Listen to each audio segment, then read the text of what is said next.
Well, hi, friends. Doc South with you. And I was, today, as hot as it is, it's still nothing compared to North Carolina in June.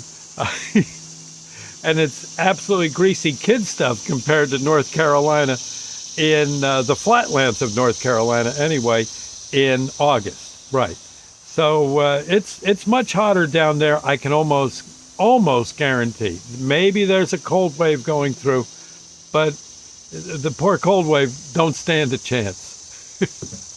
And there are days that just makes you want to, oh, you just want to scream. It's so hot. At the same time, that's what sweat glands are made for. And we all, down there, you all did a lot of sweating. Yes, sir. And eating chili peppers for some reason. That seemed to be something they kind of liked in the summer. I liked them in the winter.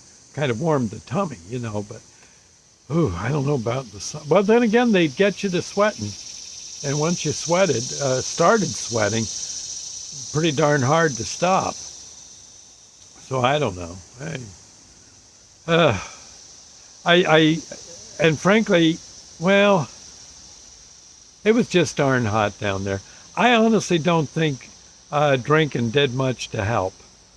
I mean, yeah, after a while, I guess you're a little loopy and you didn't, I'm talking drinking beer or, booze or something. But sooner or later, boy, yeah, then I don't know, the heat just makes it worse. That maybe a first one or two cold ones might just do the trick. But I almost think you'd do better if someone gave you an old fashioned, you just reach in, grab the ice cube, and that might help better than the drink itself. I don't know. Then if you drink enough of them, I guess you pass out, but that's not good either. In fact, that's a real bad idea. You might not just pass out, you might pass away. Again, hot as it is, well, no, that's not an option. Yeah, but it does get hot. But I was trying to think of the hottest ever. For me, I gotta say, I know I've partially told this story about going into a boiler that wasn't prepped for the repair yet. In other words, they hadn't cooled it off. They ran it right to the last darn minute, this one particular factory.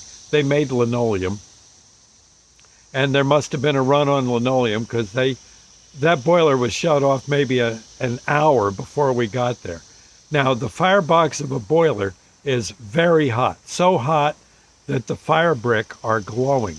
And these are kind of like, not a cinder block, they're kind of like a brick made of sand, I think, and silica and stuff. And it's a very tough stone, and it holds the heat. And trust me, I picked one up by mistake, and it hadn't cooled off quite enough. And usually these stones glow in the fire. Yeah, once the flames start hitting them, they glow. And so they're like red hot coals. And they weigh about 2 pounds. You have one of them in your hands and it's hot. You're going to be out for a couple weeks. Your hand is going to hurt so bad, even with gloves on. Maybe the first one, maybe wearing gloves the first or second won't get you, but that third one will. Yeah, if the right one don't get you, the left one will. Okay. And, and it's so darn hot. And I remember, well, all there is the only thing a Boilermaker can get into the firebox, okay, and you climb through a little port about, I'd say about 1.5 by about 2 foot. Let me look here. Yeah, about 2.5 by maybe a foot, maybe 1.5 feet. And you crawl in, they want them a little bigger, so if you got a guy working with you who's a little overweight, he can get in too, no excuses. Right. And, but it's a good place to lose weight. I got hired because I was so small. Yeah. The guy who owned the company said, "Oh, you're a perfect size for being a Boilermaker." He said, "You'll be able to crawl into all the pipes, all the big ones anyway." Doggone, yes, sir, you're hired. That's when I should have run for my life. And but anyway, we're down at this plant. They had turned it off, and I think they turned it off that morning, and we arrived that evening. And that boiler had not cooled off. They had a little dinky fan, blowing air into the firebox access hole port, and no, trust me, nothing was happening. Of course, I was wearing gloves. I had a respirator, so for the ash and stuff. Dungarees. I think I had knee pads, heavy shoes, like clodhoppers, like combat boots. And I crawl in. Another guy crawls in. There might have been someone in there ahead of me. And we bring in one of those little drop lights. And I think right away the drop light bulb blows. We get another one brought in. And we kind of kept that, I must have touched one of the walls or something. And we're looking around, and I don't know, one of us took the mask off our face and spit on the brick, and it just went like that. I said, oh, this ain't good. And I remember my friend Jackson, my coworker, he's in there with us. And what do you think, Jackson? I don't think this is cool enough. Man, this is hot. And our boss hollers in, well, if you start knocking out some of them bricks, it'll cool quicker. Yeah, we can't touch the bricks. Even with gloves on, they're burning our hands. And the boss, he says, wait a minute. He says, he comes crawling in. He's all suited up. He's looking around. He says, well, these SOBs, he says, doggone it, they didn't cool this thing off like they said they would. No, you guys out of here right now. I don't want any of you dying. And Charlie, you coming out too? He says, heck yeah, I am. And we're hitting let me just talk to the boiler operator, tell him what to do, put a few more fans on this thing, and we're going to go drink beer till we can't drink no more. And boy, what a great boss. Back then, yes, I did like to drink back then. And we're at some tavern till and it was a late night tavern. And we went back to the hotel we were staying at. We were booked at a hotel. Woke up the next morning and go into the place, and we said to the guy, you had the fans all night? Yes, sir, we did. He said, it's still awful hot in there, though. But at least he said, I think it's livable. Well, we go crawling in, and it wasn't great, but it was better. And we realized, every brick we knocked loose and threw out the door, the access door, just that much cooler it would be. The pipes, the boiler pipes, where the water hole is boiled to turn into steam and eventually become steam, all that had been hosed down. They were hosing that down like crazy from above. There's a port up above the firebox, and they were trickling water all through the boiler and out the drain. So the tubes were actually cool, and they were blowing fans over the tubes, so that helped a little. It was still 135 degrees in there at least, but it was better.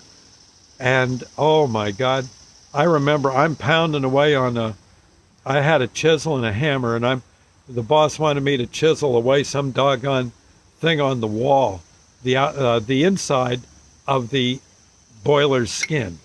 Right, there'd be metal if you're on the outside, it'd be metal, and then fire brick, and then the firebox. And I was breaking loose certain areas of the fire brick that made up the wall.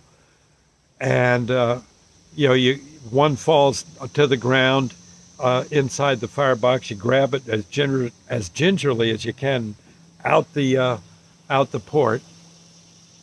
And I'm doing that, and I'm standing around, and I'm thinking, man, I see my shoes aren't on fire anymore, at least, but man, this is murder.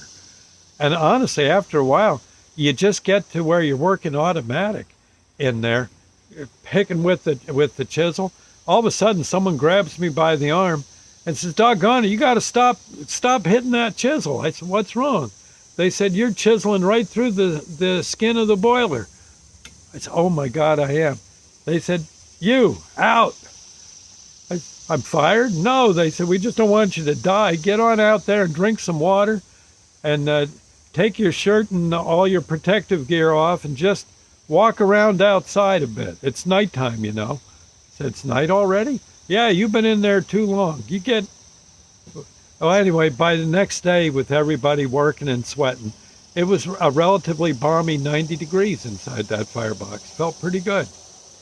So we started working, and after a day or two, we had that thing ready to fire up, and well, they had to cure all the fire brick. They had to run a flame, stop the flame, run a flame, stop the flame, and eventually the fire brick get used to being hot. I don't know what the deal is with that, but they somehow bake into place. And you don't dare just hit them full blast.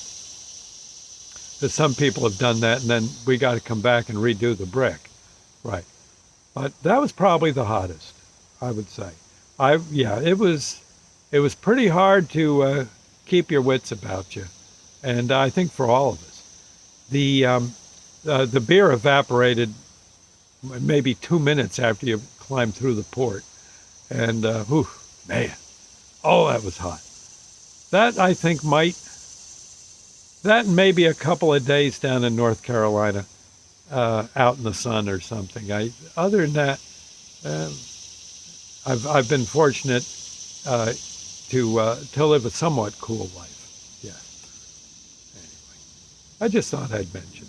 So today, honestly, don't feel that bad. In fact, even as I speak, a cool breeze is blowing from over yonder. That's the north, for crying out loud. Feels good. Of course, now the sun's shining in my face. Can you see how it's light? Yeah, the doggone sun feels hot. Gee, maybe if I move over here a little. Oh, isn't it? And when it gets too hot, ain't it just awful? Huh? I know. Well, we'll live. We'll live. Okay. Yeah, Lord's Prayer moment. Our Father who art in heaven.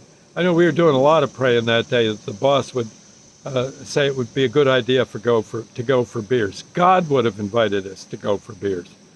Anyway, maybe he was in the bar. I don't know. You never know.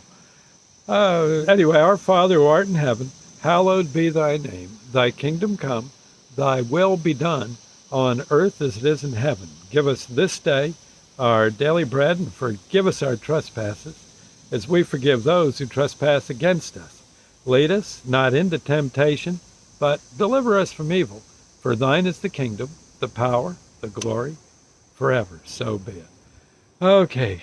Well, friends, stay cool. We'll see you later. Bye now.